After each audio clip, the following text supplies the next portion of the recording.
In this panel, we'll address the unique challenges and opportunities of remote language work and offer strategies for fostering mental health, work-life balance, and professional growth. So for the 80 or so people that are watching this live, this is what we're going to be talking about in the next 2 minutes. And then for those that are watching the recording or you're listening to this on Spotify, this is what we're going to be talking about. We will have the presence of Sophie Solomon from Accenture, Nicole Spite James from Avant Page, Liam Martin from Running Remote, and Eva Claudine Jova from the Monterrey Institute of International Studies, the Middlebury Institute of International Studies, I should say. Eva, Nicole, Sophie, and Liam, welcome to this space. Hi, good afternoon, Eddie. Hello, everyone. Hello, everyone. Thank you. Good morning. Good morning. Hello.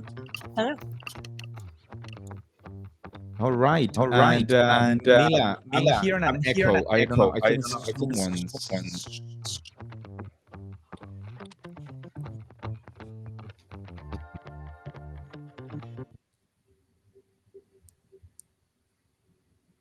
No, we can't hear you. I can cough. I think we're hearing reverb as well.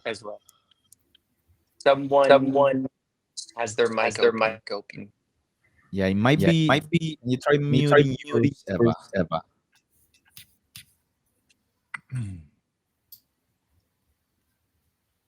Testing 1, 2, 3. That sounds like we're good. Sounds like you're good. Reverb. Hello, Nicole. Hello. Can we hear? Okay, we can hear Nicole too. Sophie. Hello, good morning. Oh, great, Eva. Can't hear you yet. No. Nope.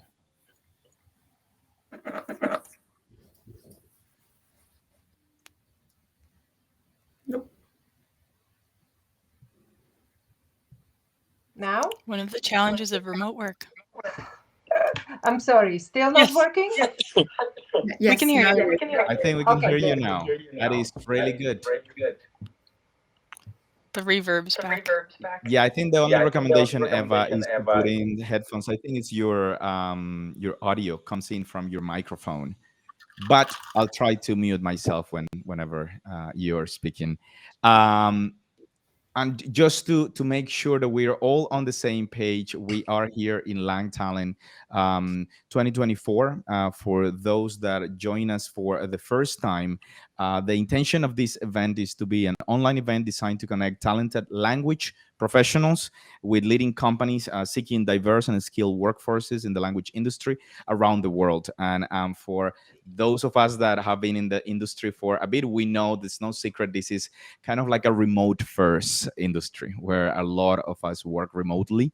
And we know really well how it feels to work remotely. Yet we don't have many of the sophisticated tools that other industries have to facilitate remote work. So the idea of this space is to make sure we talk about that, and we talk about well-being, which is something we should be talking more often in the industry. So to do that, we've invited 4 amazing professionals, and I'd love to give each of them the opportunity to introduce themselves.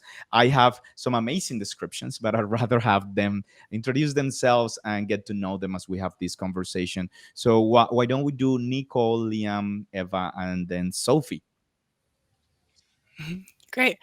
Thank you so much, Eddie, for allowing us to share this space. I think it's an important topic. I have worked at Avant Page for 8 years, and I am the Director of People Operations there, which I have the great privilege of having HR, finance, and administration under me, which is an interesting intersection. So we really get to put our people first. I'm really proud of the culture that we've been able to build there. We've grown from 20 when I started to now 104. So we definitely have some interesting remote work challenges as we expand globally. And I'm very happy to share this stage with all of you. My name's Liam. I'm co-founder of Running Remote, which is the largest conference on remote work, and then also Time Doctor, which is a time tracking tool for remote work. We have team members in 48 different countries all over the world.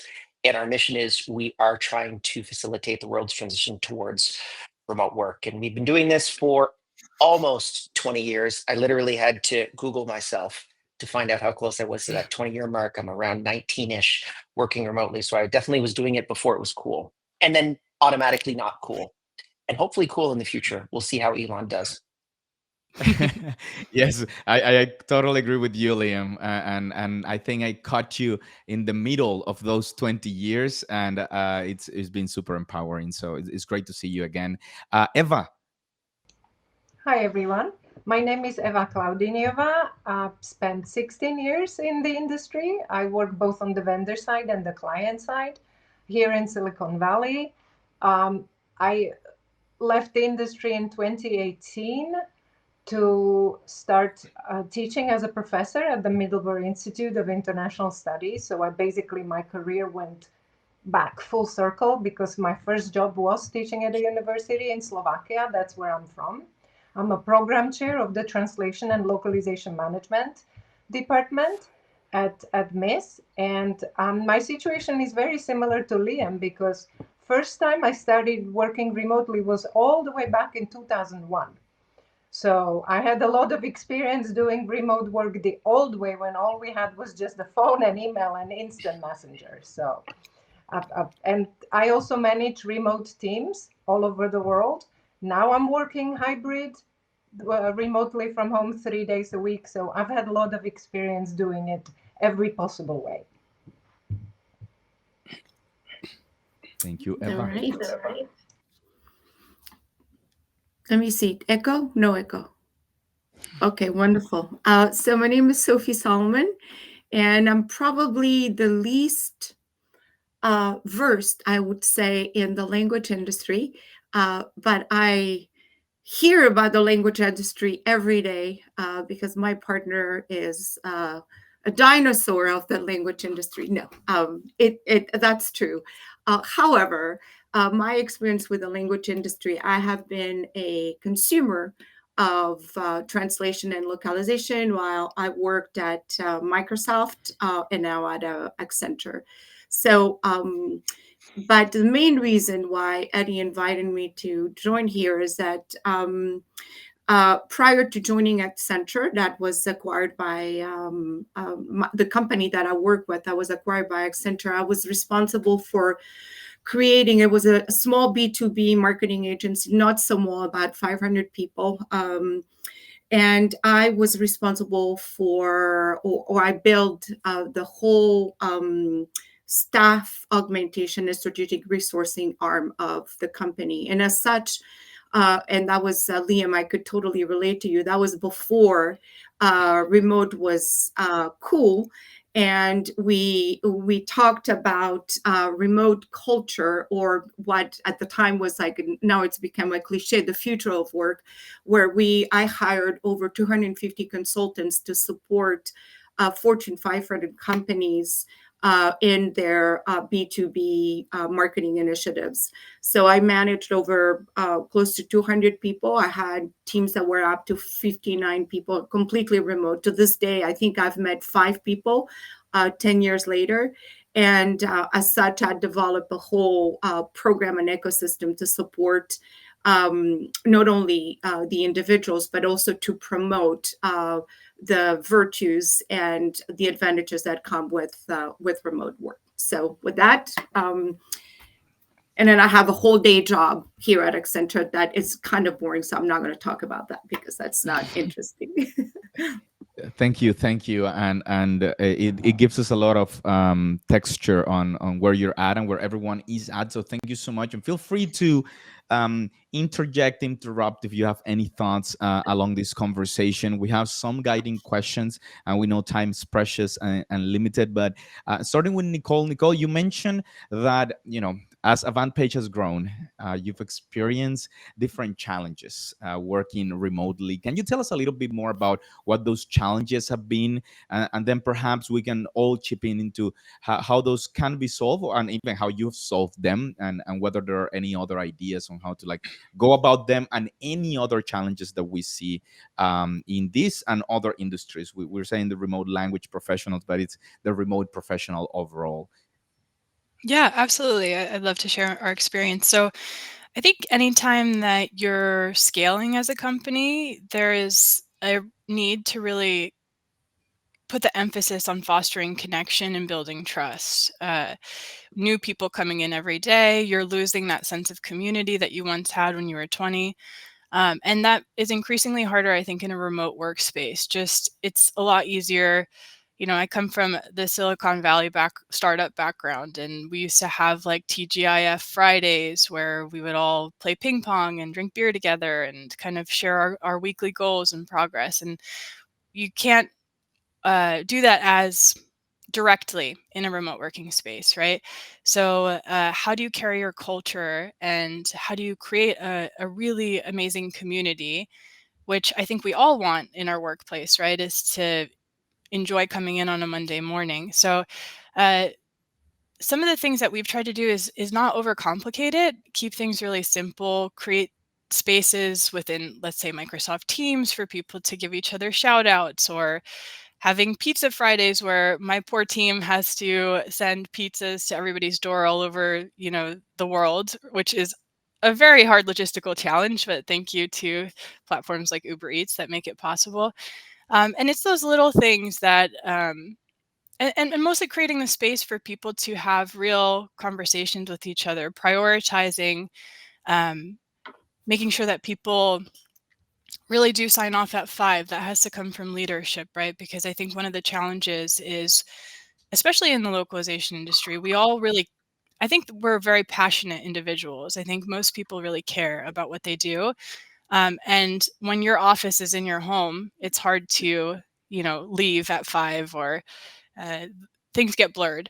So really honoring the person first and building trust through showing them, um, methods to take care of themselves, and to show them that you care about them taking care of themselves will go a long way as you grow, or it has in our approach. Thank you, Nicole. And Liam, you've seen this for 20 years. What has stayed as a challenge, and of course something that you have to often deal with often. And what new things are appearing there as challenges in remote work? Well, one of the things that's remaining is, just to Nicole's point, is trust and transparency. And I don't know if anyone had read the Wall Street Journal this morning, but there was a piece which was Elon Musk's first task is to destroy remote work inside of his new government agency that he has set up. So he's very focused on getting all government employees back to the office, and then also mandating other policies to be able to encourage in-office work. And when you look at what they're asking for, fundamentally, they're asking for transparency. Mm. So this is really the big issue. And this is, I think, the thing that most people don't talk about, which I think we as a community need to start talking about very quickly, or we're going to lose the opportunity of remote work for everyone, because we now have the richest man in the world, and a very how could I put this in a politically correct way, a very openly open to new ideas president type of ideas that is going to probably implement some mandates very, very quickly. We have 2 entrepreneurs, Elon Musk and Trump, that are going to be running the government for the next 4 years. And as an entrepreneur myself, I'm personally terrified, because I know how I'm like, and I probably shouldn't be in charge of any government whatsoever. So it's going to be a very interesting ride. And I think the core piece that we need to address is the transparency angle. That's the part that's been the issue the last 20 years. It's been one of the things that we also don't talk about that often, which is you need trust and transparency on the employee and the employer side. You need that transaction in order for you to be able to make that work long term. And then in the things that have happened just recently. I mean, we're talking about um, a complete transformation of everything you could possibly think of when it applies to work. Just in February of 2020, 4.5% of the US workforce was working remotely. And by March, that was 67% of the US workforce. We're currently at about 32% of the US workforce working remotely. And that has not changed for the last 2.5 years. It has remained rock solid. Even when Amazon told all of their employees to go back to the office 2 months ago, it hasn't even moved the numbers a quarter of a percent. So we're seeing this huge conflict between these two groups. And I think it's probably going to come to an apocalyptic battle in the next 6 months, which is very exciting for me, by the way, as like a remote work guy that's been doing this for 20 years. Yeah, and I believe those of us that remote work has empowered think about this, and I'm wondering, Eva, from the institute, and you are surrounded by students, surrounded by the next generations. How are they talking about remote work? Are they talking about remote work? Is this something they are expecting? What are you hearing? What do you see from your perspective? Just the sound check. Can you hear me with the We microphones? we All can hear right, you. perfect. No echo? No All echo. right, excellent. So to them, it's a given. It's a reality. Okay. Uh, Sorry. to them, it's a reality that is normal. They are not questioning whether it's which they should be in the office or whether they should be remotely. To them, it's like one of two options. And many of our graduates actually stay in Monterrey after graduate because they're working remotely for companies all over the US. So they're not even questioning it yes or no. For them, it's like, yeah, these are the two options, and we can decide what we want to do.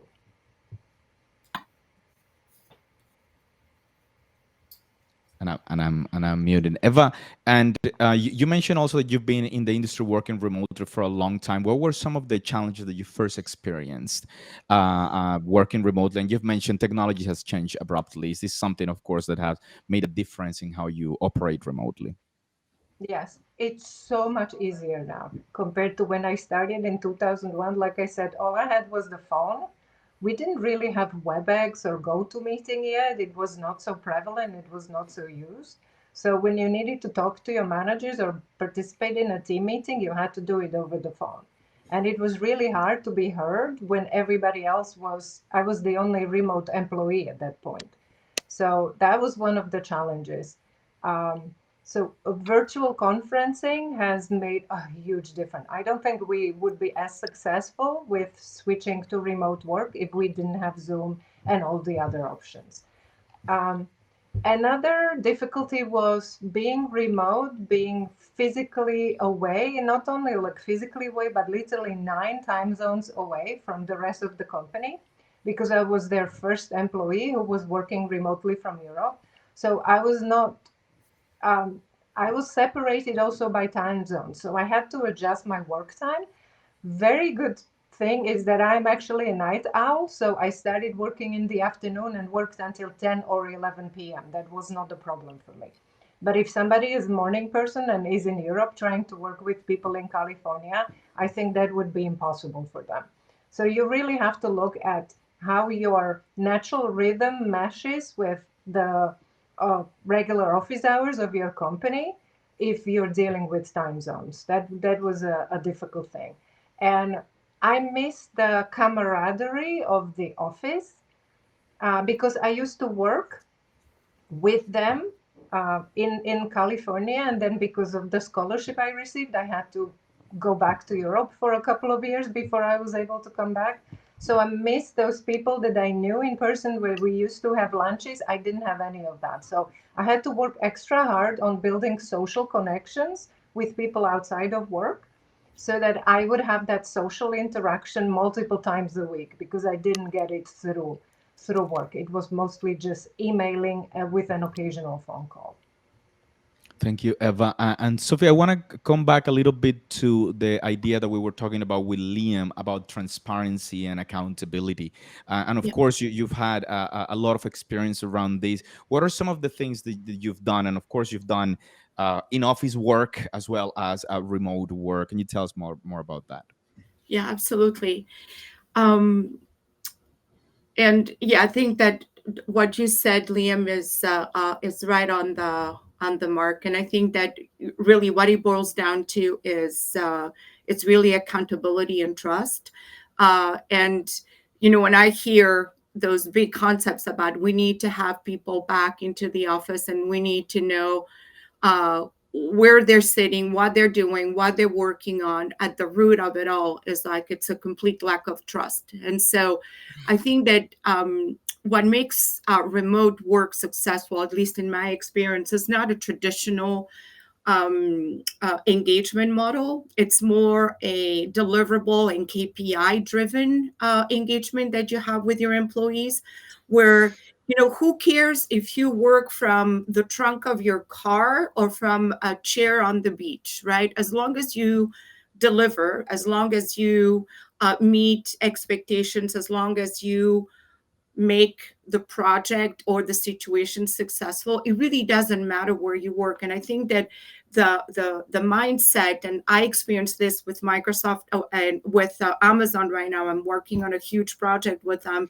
where they demand our people to be in the office 24/7. And when I asked, I mean literally, and when I asked them the why, they said, well, we want to know what people are working on. And I'm like, do you care about their condition? And it's like, it's trying to find, if you're going to hire somebody, an incredibly talented person that works from Tennessee or work from Oklahoma, works from Medellin, Colombia, that is going to deliver something that is outstanding, you rather compromise the quality because you want somebody that is here in Redmond in the office. I'm like, where's the, I don't understand the logistics, or I don't understand the logic, right?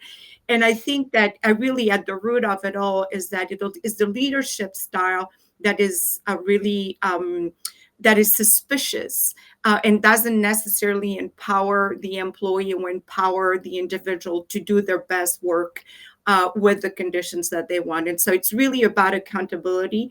And what just to close and go back full circle, Eddie, I think that what has worked for me, or I think that the recipe for success, and Liam,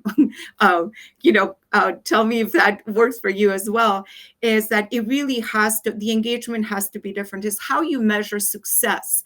Is success the amount of hours you spend in the office behind a screen sitting at a chair, or is it the deliverable? Is it the quality of your work? And so for me, it boils down, you have to reframe the definition of success, and that it really informs the kind of person you want to hire and the expectations that you put into the relationship. And then there seems to be a huge relationship in the success of those remote endeavors with some sort of a structure or alignment around those conversations. How do you do it at AvantPage? And I would love to also hear about how Liam and his solutions help with this, and how the conference actually gives people tools, or at least helps people get some context on it. Nicole, Mhm. Yeah, thank you so much, Sophie. That was a fantastic comment, because I think you're absolutely right. When I came into Avant and made the decision to call ourselves a people operations team, it was based off Google team, which stresses the need for analytics in tandem with people. And just like any good idea, you can use it in a positive manner, or you can abuse it. And I think when we're looking at intentionality of creating a better remote working environment, you need analytics to back up the premise that your people will not work less if they are unsupervised, right? So having metrics in place like OKR, or goal setting systems, KPIs, super important, right? Because when you have a manager that says, I don't feel like anything is getting done, we need to bring everybody back in office, you can say, well, let me just show you the numbers here, because what I'm actually seeing is an uptick in productivity. And that's certainly what we saw at AvantPage, right? We have a huge demographic of our employees that live in Mexico City. For those of you that have been to Mexico City, you know that the commute life is a very harsh one, right? They could spend an hour and a half, 2 hours trying to get to work just from the outskirts of the city. Um, Of course, it just makes logical sense that you reduce the time that it takes for them to get into the city to kind of transport themselves around it, that they have more time to focus on their work.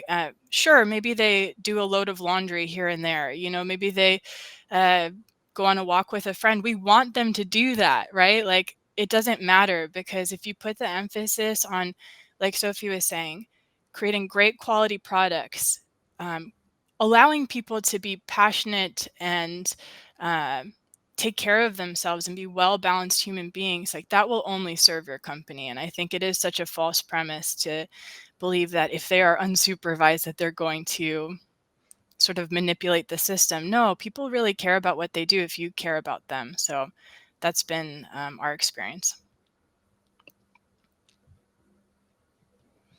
Yes, Liam, I know you've had 20 years of experience, and love to hear more about from your expertise.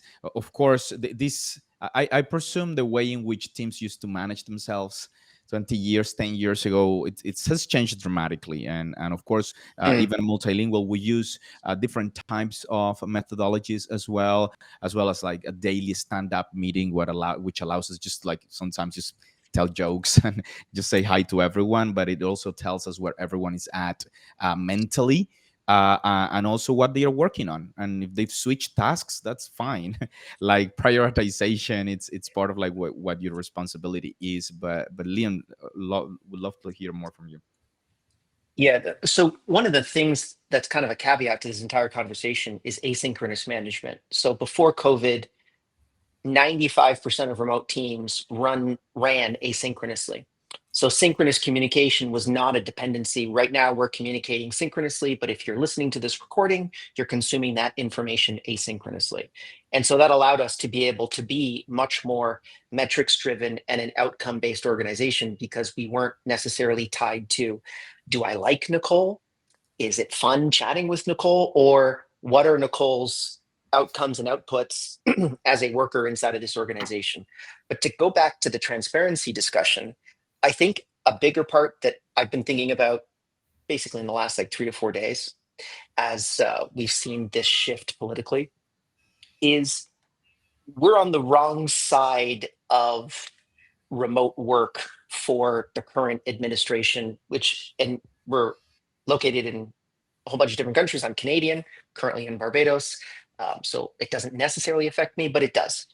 If you have the US that goes one direction, it's going to impact the rest of those places. And I got a really interesting statistic, which is 67% of remote workers think they're more productive when they work from home, and 83% of managers think they aren't.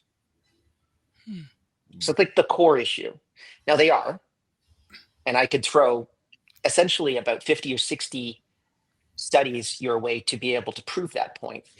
But the bigger issue is we can discuss about how we need to trust people, and we shouldn't necessarily have any type of transparency or metrics associated with people's outcomes.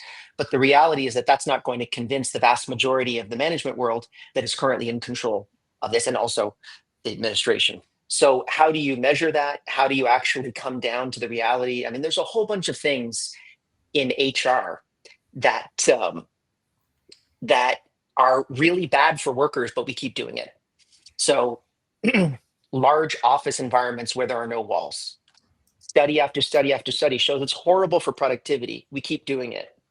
And it seems like when remote work rolled around and deployed at such a large scale, employees loved it and it was better for productivity. And I think what managers thought to themselves is, if employees like it, it's got to be bad. And I think this is the core piece that we need to be able to reverse here, which is it's actually good for employees and it's good for employers. Right now, employers think it's bad for employers. And that's the piece. And if we continue to talk about how they're just wrong, they won't even engage in this conversation. And so we need to be able to meet them where they are, to be able to hopefully pragmatically move them in the direction of saying, let's talk about what the actual outcomes that you're focused on. Do you want to make more money as a business? I know I certainly do. And if you do, remote work is the best way to be able to do that. So if I may piggyback on what you just said, I couldn't, I think we are exactly on the same page, which is I love hearing what you have to say. What I go back to when I talk to my clients, it's exactly that. It's the productivity, it's the outcomes. And then I take it one step further and I said, what kind of talent are you looking for? And this is like you get to that conversation about, are you willing to compromise the quality of the talent because you want somebody physically in the office? What if I can find a top-notch engineer, UX designer that lives in Argentina, Guatemala. well, that lives somewhere else, that can actually would meet your deadlines, that would make, this is like a unique, what would you do? And usually when I have that conversation with them, I'm like, well, let me think about it. It's not a flat no, because it's really hard to argue with data. But I think the data, we need to continue to drive that conversation around data, and then outcomes, and then quality. And so it's substance. Basically, is, are you willing to compromise and then address the anxiety? What about having somebody in the office is so compelling that you're willing to compromise things like values that are universal, which is content and quality? And so when you have that, and it's really, but it really is, I think it really comes from the top down. I don't think that we need to convince the bottom up, like the talent that is delivering. I think that what we need to do is to have those really profound, if you want, or meaningful conversations with leadership and try to get to the root of the resistance about remote work. Anyway, I just needed to add this. One little May I addition to also that, add Eddie. something? Yeah. Go ahead. In-person policy is also discriminatory, and we've seen it with our students as well. The moment we allowed the opportunity for remote students to join our classes over Zoom, suddenly we're seeing students from different financial backgrounds. We're seeing students who already have families. We're seeing students with difficult circumstances. We're seeing neurodiverse students. We're seeing people with disabilities. So if you force people to go to the office, it's discriminating against a huge part of the population.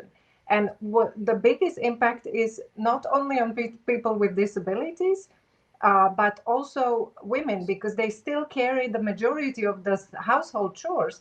And what the numbers are showing, that many women simply, if they're forced to go back to the office, they choose to quit their jobs and spend their time taking care of families full time.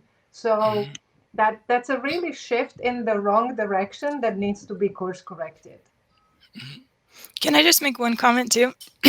Which is that there obviously can be challenges with having somebody that's just entering the workforce, let's say working from home for the first time. We have a younger demographic at Avant Page. But going back to Liam's point, is if you create a culture of transparency, you're telling those people from the start, like, hey, we understand that you might struggle to get yourself situated. Maybe you don't have like a private office space and you need to meet with clients. Like, come to us, talk to us. Do you need a desk? Like, what is your situation?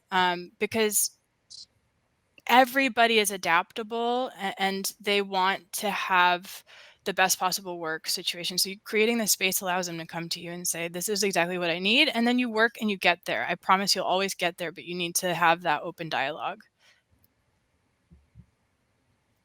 And Liam, you had some final thoughts on that. Yes. So I just did a piece I was in a piece for The Economist last week on overemployment. And this is why 83% of managers want everyone back into the office. It is employees that are taking on 2, 4, 6, 8 jobs all at the same time. And they say that they're working a full 40 hours for their employer, but they're actually basically job hacking. And there are posts with people saying, I make $1.6 million a year with 5 jobs or 8 jobs or whatever it might be. And as long as there's that rotten apple in the bushel, there will always be that issue. And you cannot overcome it, in my opinion, without some level of transparency. So inside of our organization, as an example, we consider transparency on both sides, meaning you tell us what you're doing, we can look at your data, and you can also look at ours. So we open up our P&L. Every single meeting inside of our organization is recorded. Anyone can watch any meeting inside of our company. We have a policy of radical transparency where everyone can get access to all information. And then this magical thing happens, which is the employees actually end up making much better decisions, not because they're more or less intelligent, it's because they have the information advantage that the CEO of the company now has. So it empowers them to be able to make these decisions. And this is asynchronous management 101. This is the way that remote companies have run for 20 years before the pandemic. And that's the piece that when we switched to remote, it was emergency remote work, and no one really understood how to manage remote workers during that transition. And we're still, unfortunately, not learning those lessons. Yeah, I think that's happening. I see it all around. I think the saddest thing for me is to see someone who's really talented at the local level, meaning the physical world, but they can't transfer those abilities into the digital world, which is a huge missed opportunities, because one of the ways in which I've found to kind of like compensate for not having like a team physically with me is to get involved locally, right? To volunteer, to do different things, to be part of different committees, and also be part of the conferences that happen in the industry.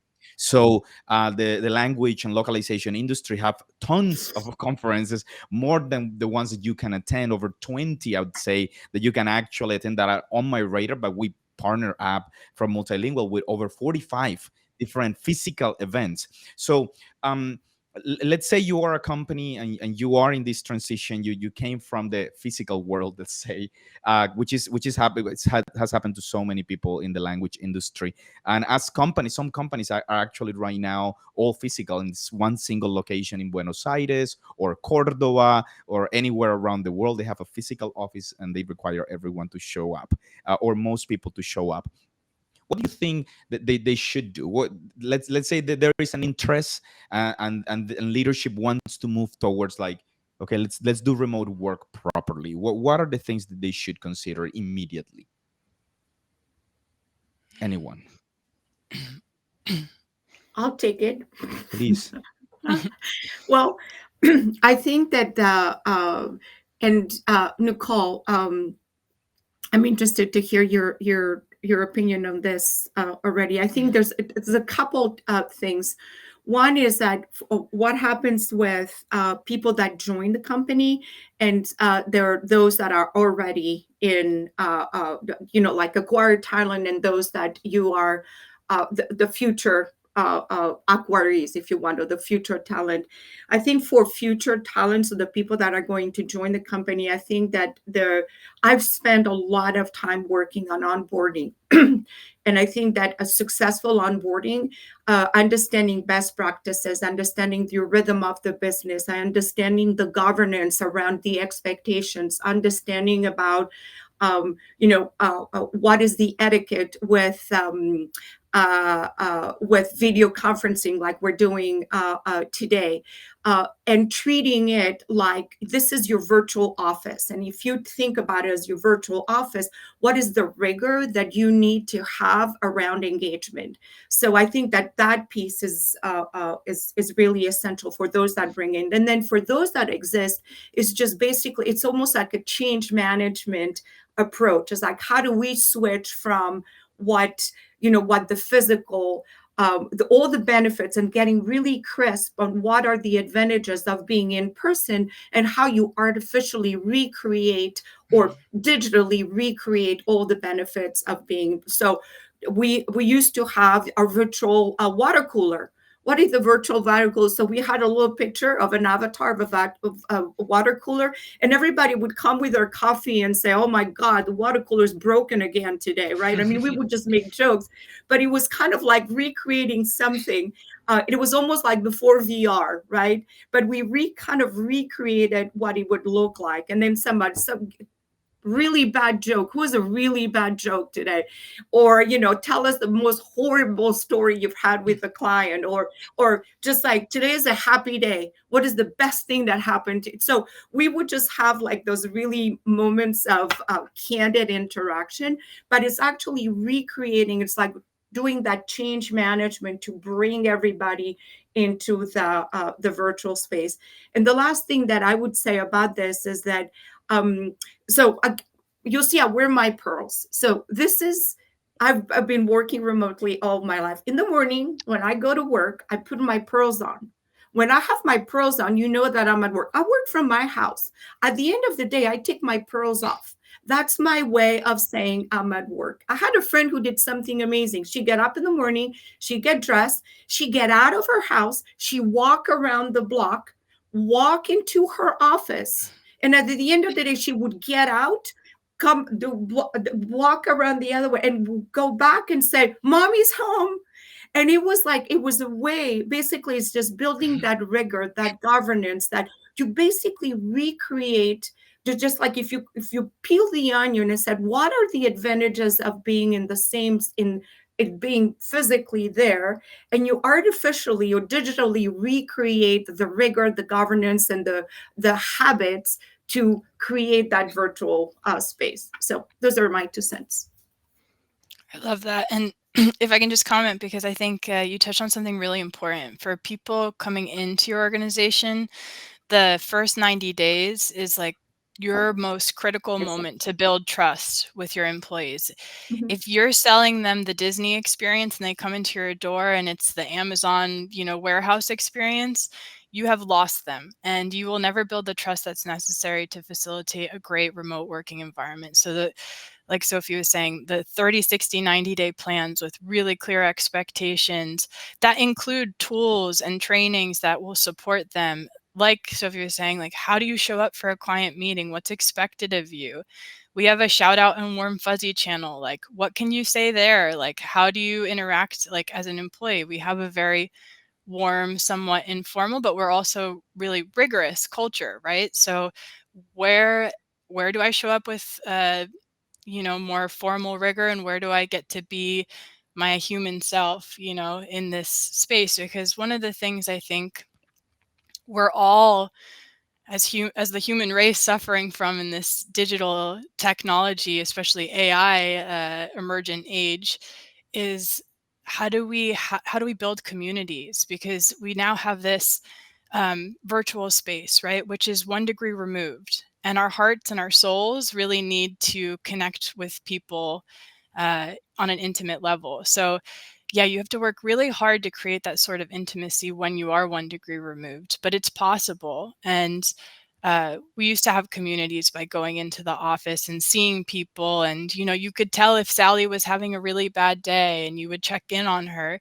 And maybe Sally now is behind a screen, but if you know that she's got something going on with a family member, like, message her. It's kind of, I hate when people think that you have to have these complex systems in place. It's really just following your gut and looking at somebody as if they're human, and creating a sort of infrastructure around that builds community and trust. And it, don't overcomplicate it. Just reach out. Just be a friend, and be professional and hold people to expectations.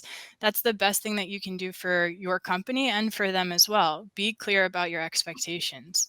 People thrive with boundaries. It's like kids, if you tell them this is where you can play, like, this is where it's safe for you to play, then they will have an excellent time playing right there. But you have to be clear.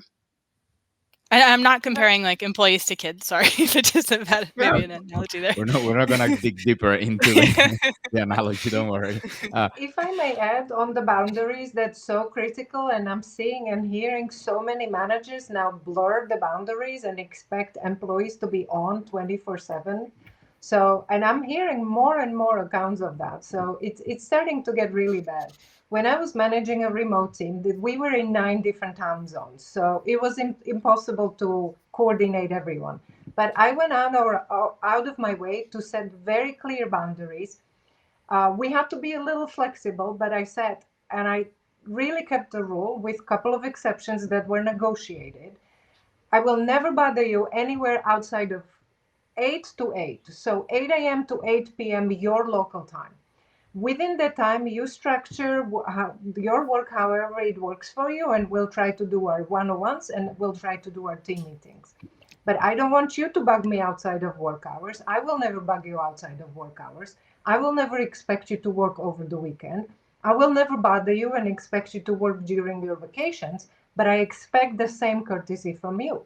And one of my team members from Japan actually called me on my Saturday, her Sunday. I'm like, Satomi-san, we're not going to talk today unless there is a big emergency. And she just wanted to talk about some project. I'm like, no, we can have a one-on-one on Monday or Tuesday morning and we can talk about this. But this is not critical and we're not going to be working on the weekends. And unfortunately, I've been seeing that this is being blurred and managers are taking advantage of the kind of guilt that some of the remote employees are feeling. And so they're pushing boundaries. And so it's very important for both the managers and the employees to set very strict boundaries and keep to them. Thank you. And I had a question inspired by what Nicole was mentioning. She said, like, it's critical to build communities. And I was going to ask Liam. Liam, could you tell us the $1 million answer to how do we build communities in remote environments? Is it even possible to build communities in remote environment? And I know the answers. Yeah. To this. My perspective is community is not about Pizza Thursdays or whether you get a cake on your birthday. It's about the mission, vision, and values of the company and whether or not people align to that. So that is before anything else. Do your team members believe in what you're doing and are excited about actually making that change in the world? And I think the executive team's primary mission is to communicate how that change is occurring. So as an example, inside of our companies, our mission is to empower the world's transition towards remote work. Got really exciting in 2020. Lots of changes. We were responsible for all of them, by the way. And everyone was really excited about all of the changes that we were making. But it's once you tie people into that, then it's not about whether or not you are having these particular small issues, because you're willing to go through a bunch of crap to be able to focus on being passionate about that mission. And so that's like the core tenet that I think no one really addresses. So the way that I test for that when I talk to other companies is I'll come into a company retreat. So most remote companies have in-person retreats. So once a year, all the employees come to one particular location, and I show up and I say, okay, everyone get a piece of paper out. What is the mission of the company? Write it down. I know, they don't know. What is the vision of the company? You have 4 values, right? What are the 4 values? Write them down. Don't look at your buddy's paper. And then I collect them all. And then I go to the CEO and I'm like, so 16% of your team members knew what the mission of the company was. I can't help you. You need to address that before we address anything else. And I would highly suggest that if you're running a company right now, do exactly the same thing. For us, I measure that every single year. Now the team kind of knows, unfortunately, that it's coming. I try to sneak it up on them from time to time, but we're at about 87%. So, and we were at about 65% when we started. So I would say anywhere within that range is very, very good. Anything below 50%, your business is in trouble because they just don't care about what you do. They're there for a check. Totally. Thank you so Yeah, I much think for what you're saying. I'm sorry. Go. No, what I think what you're saying is that, and I've experienced exactly the same thing, is that when individuals are not purpose-driven, or then you lose the productivity, you lose the commitment, you lose the passion. When you are financially, when you are transactionally driven, that is where somebody comes in, gives them more money, they're gone. And so it's the purpose thing that I love the way you talk about it, where once you internalize that purpose, then you become part of the furniture, so to speak, right? You're in the web into the company. Yeah. I'll give you one other little trick that we implement, which is we give an opposite question for the talent fit. So we'll ask candidates, we'll say, we really like remote work, but we think it's really important that you come into the office from time to time. And then we find out what they say. And if they disagree with us, exactly the right talent fit. So everyone, if I say like, do you like, do you like hot dogs? Everyone will say yes, even though maybe they don't, right? You need to be able to figure out specifically what the opposite question to that is, Mhm. because if someone disagrees with you in an interview, to align directly with your mission, that's the person that you want. And we are laser focused on trying to figure out people that have drank the Kool-Aid with us. We really just consider ourselves a cult, and we are focused on that core thing, and we want to find new cult members to recruit. And if you can do that, all these other problems just get solved automatically. It's just not even an issue, right? There is no issue of, oh, could I make sure that I deserve a raise? Well, you see the P&L, you see our finances, you see our targets. Do you really think that you need a raise? You have all the information available to you. Could we afford this? Right? It just, if you're open and honest with people and they're focused on the mission, it will work. But so few people don't even pay attention to it, which is really frustrating. Yeah, it's so true. Get so good at recruiting. It'll save you so much time and energy, and Oh people will be yeah. happy. Do you know what I ask people when I recruit? The first thing, just to throw them off, I'm like, "What's your superpower?" My I favorite question. know. Yeah. My favorite question that we always ask is, who's the most important person in your life, and what values of theirs do you either have or wish you had? Because it shows a lot about the core, what's at the core of somebody, Mhm. you know? Very, very interesting. Thank you so much. And I see a few of those that are watching live that like the idea of the cult, Liam. So you might have a few more cult members Come on over. apply here and there. They might know some of the tricks of the questions, but great, great questions, great insights.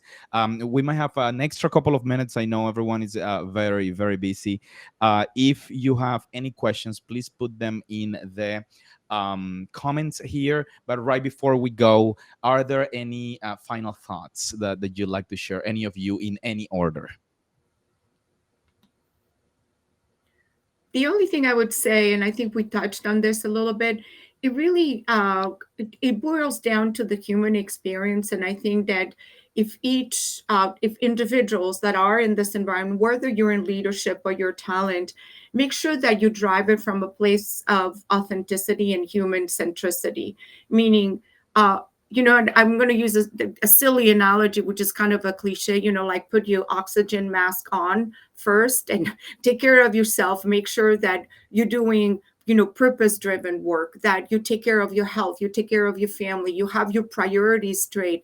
And if you are in your best place, in your best shape, you're going to give your best work. So I think that especially in remote work, just make sure that you prioritize things properly and don't compromise. That would be, at least for talent, and then for leadership also, make sure that whether the cult that you create or the firm or the environment that you create, it's really human centric, because we're so we rely so much on technology when we think about remote. We want to make sure that we don't forget the human in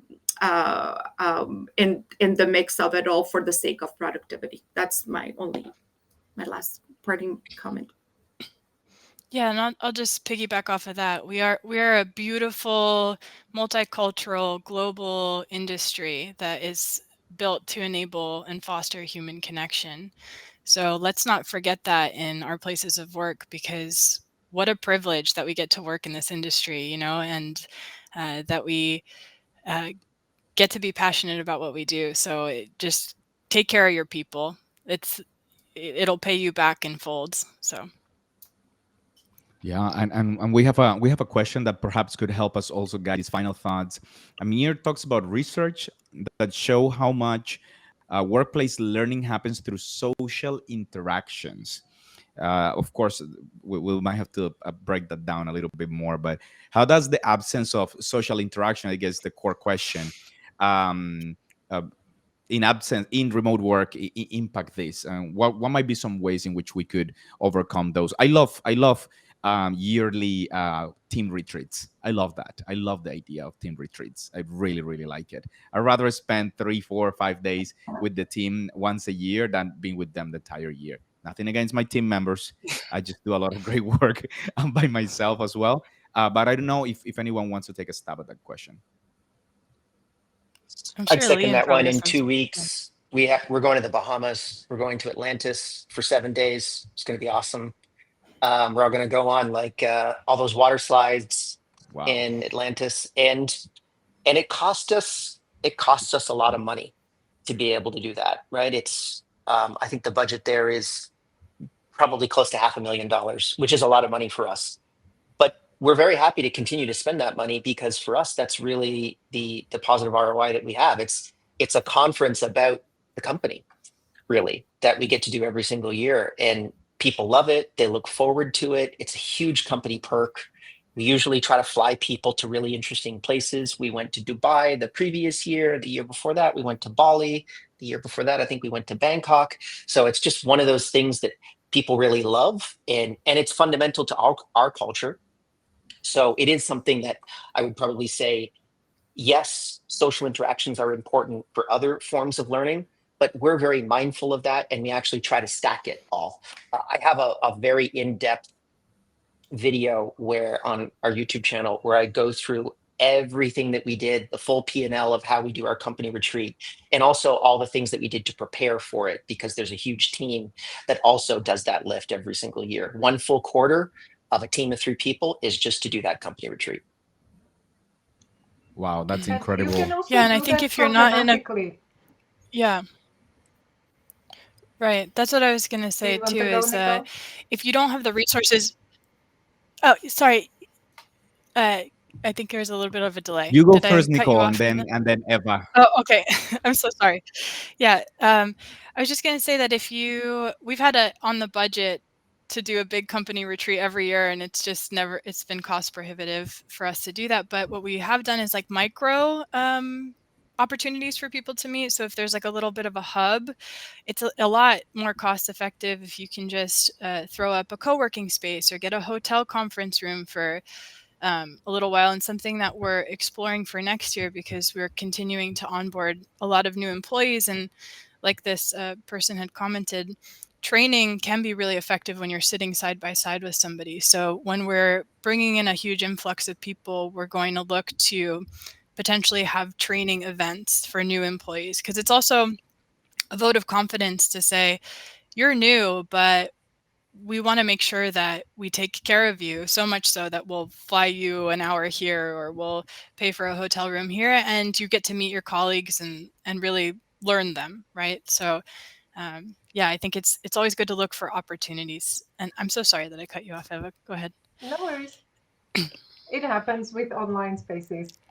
So what I wanted to add is you can approach learning systematically. You have to literally focus on that. We set up different channels of how we constantly communicate with each other. We have a shared team space. I'm forwarding articles and research to my colleagues all the time. We never skip our team meetings, and I extended our team meetings by extra half an hour to make sure everybody has a chance to contribute and ask questions with a shared agenda ahead of time. And I'm having my new colleagues shadow the more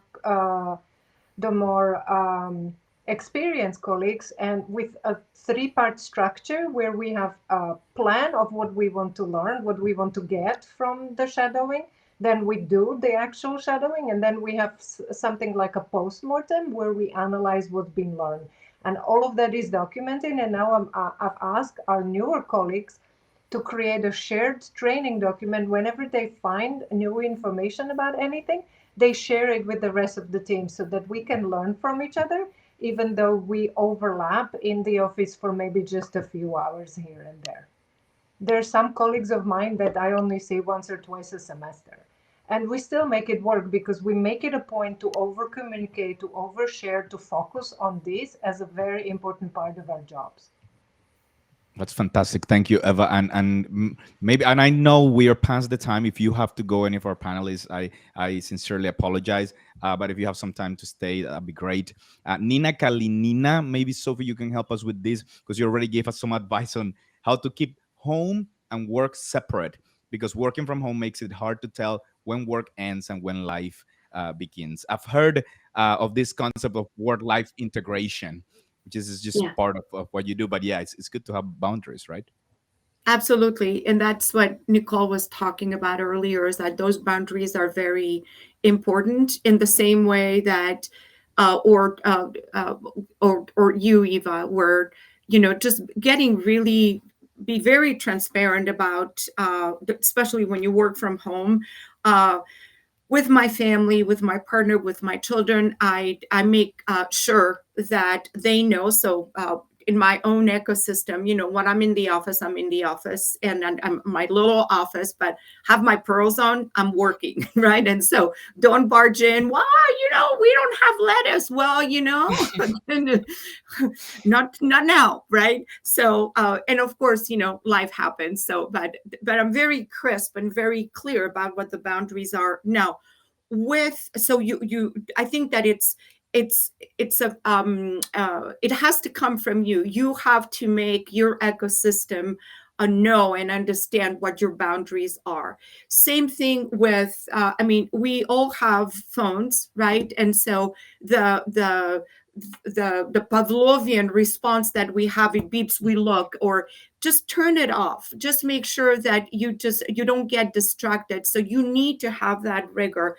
And also for the outside world, you inform. I have an out of office message that kicks in at 5 o'clock, because I start working at 6:30 or 7 a.m. in the morning. By 5, I'm fried, right? And if I think that I can be productive past 5, forget it. I'm going to give you, half baked cake, and then I'm going to ask you if it's delicious, and you're going to say no, right? Or you're too polite to say it's not. And so with work, it's exactly the same thing. And it's just like being very, and don't be afraid. Tell your manager and say, you know what, I'll get back to you tomorrow at 8 a.m. And they said, well, I need it tonight. And I said, well, I don't think that's going to work.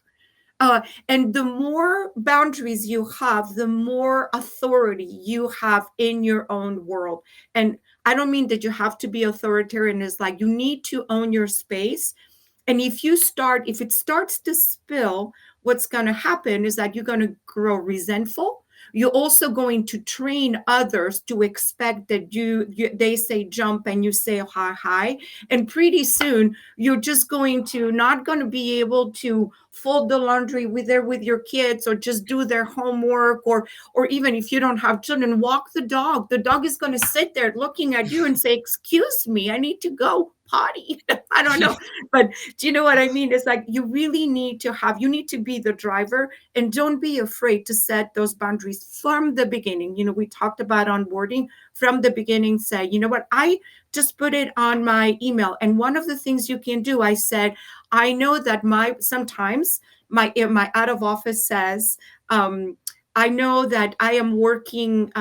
These are the hours that I prefer to work. I do not expect to get back to me until these are in your working hours. I don't want, because I manage large teams, I don't want them to feel that they need to respond to me because I send an email at 1 a.m.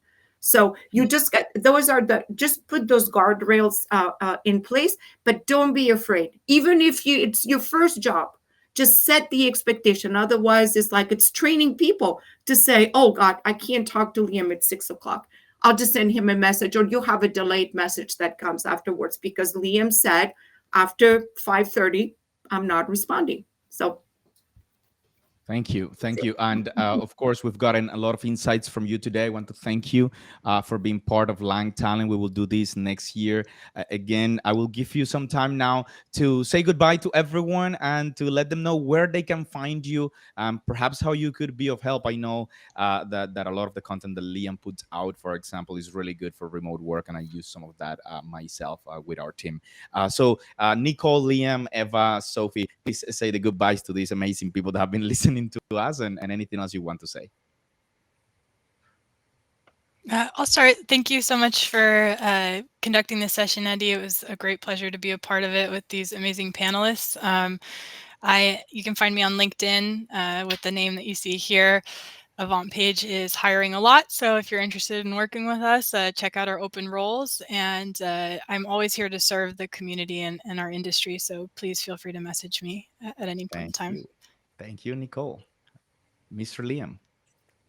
You can find me at runningremote.com if you're interested in getting tickets there. And also, we open source all of our talks. So all the talks are available on youtube.com/runningremote. So if you want to learn the newest and coolest strategies on how to build and scale remote teams, go find everything there. And I am on LinkedIn, but I don't look at it. So I saw a couple people joining, I think, or trying to follow me on there. It's probably not the best place. YouTube is a better spot. Thank you, Liam. And next year, the Running Remote conference is going to be in Texas, right? Austin, Texas, April 28th, 29th, and 30th, which That we're is very excited about. fantastic. I haven't been there for a bunch of years. I might make it this year. I will talk to Perfect. you and Igor about it. Thank you so much for making it, Liam. Eva. Thank you, Eddie, for inviting me. Thank you to my fellow panelists for great insights. I am on LinkedIn and I do check it almost every day. So that's the easiest way how to reach out to me because I have 6 email addresses and things sometimes get lost. So best way is always LinkedIn. And I'm happy to help with any questions you might have. All right. And last but not least, Miss Sophie, how are you?